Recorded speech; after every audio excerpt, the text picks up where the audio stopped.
The culture in the military, soldiers are trained to be strong. That weakness isn't quite frankly a good thing. At some point in time, you have to transition that mindset to, it's okay. We have to sometimes ask for that hand, because ultimately we have to be a team to get through it together, overcoming whatever emotional challenges we've had to face, and you can't do it alone. You cannot be successful doing it alone. You have to get that help.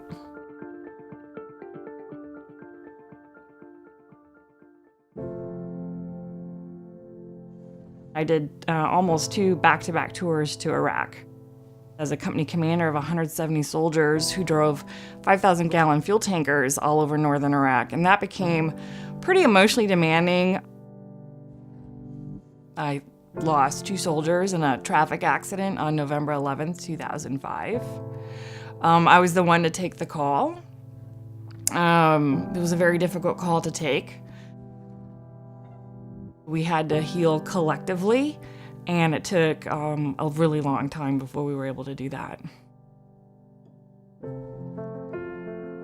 I didn't want to be around anybody, and I wanted nothing to do with the military. So I ended up interviewing for a civilian job, and literally 2 weeks later, I got that job and was out of uniform and in a civilian capacity. But it was a difficult transition. That first year was very lonely. Ultimately, some kind lady who was giving some management training at this organization was doing a follow-up session with me. And she was the reason I sought help, because she knew I had a strong sense of responsibility. So she said, I think you have to deal with the emotional trauma from your time in service.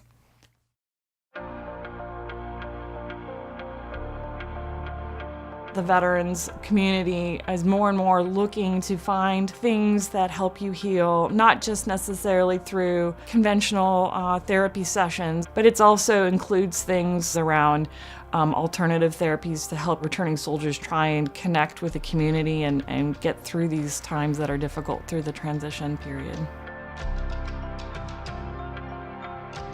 I've known Brian Anderson from the Veterans Alternative for several years now, and Brian branching off to found the Veterans Alternative is just fantastic because he creates that sense of community for veterans of all eras.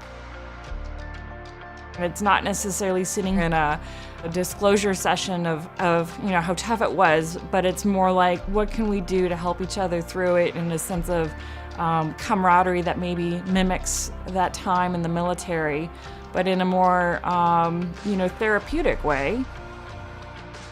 Growing up, my dad and I would go golfing, and so that brings back fond memories. And there's something very gratifying about being there out on the golf course.